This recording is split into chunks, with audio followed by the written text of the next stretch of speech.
had talked to an old friend that actually used to be an instructor of mine at the Skip Barber Racing School as I was a student at the time. And I had made a comment that basically I missed being in the race car after I got out of the military in 2012. I've been working a full-time job, but also dealing with PTSD. And during that time, I was looking for recreational things to do. So when I made this comment to a friend, he said, well, hey, guess what? I just bought a race car. So I came up with this brainstorm of why don't we take 4 or 5 combat veterans from Iraq that I had served with and get them together to be the pit crew on the race car.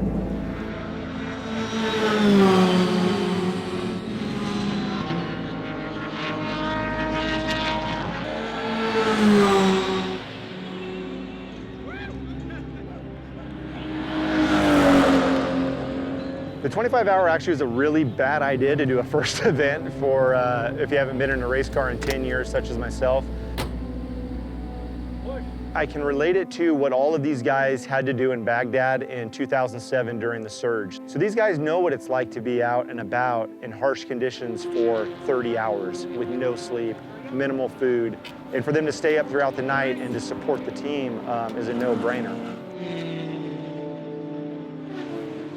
The thought process for me was that if we had a group of veterans that had all been in combat together, that they could support another veteran through the trials and tribulations of a 25-hour endurance race.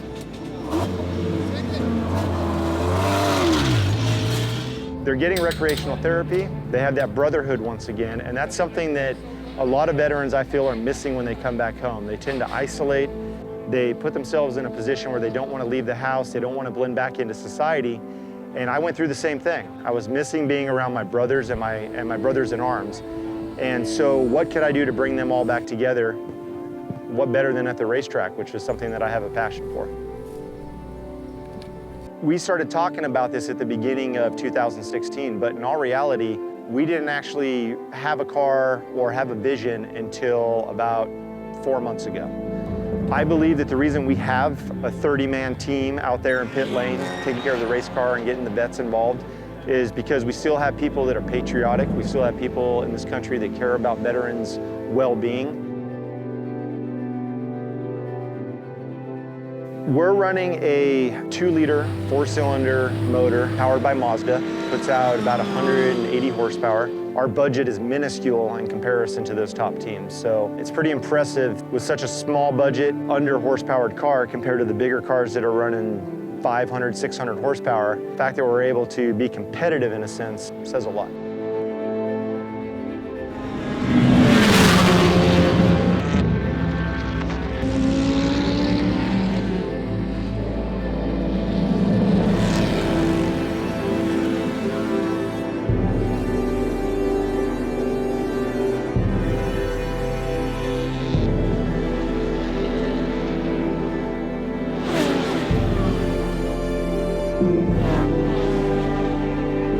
My expectations for the weekend coming to the 25 Hours of Thunder Hill was to basically just get the car to finish and have the vets to have a good time. Anything beyond that would just be an added bonus.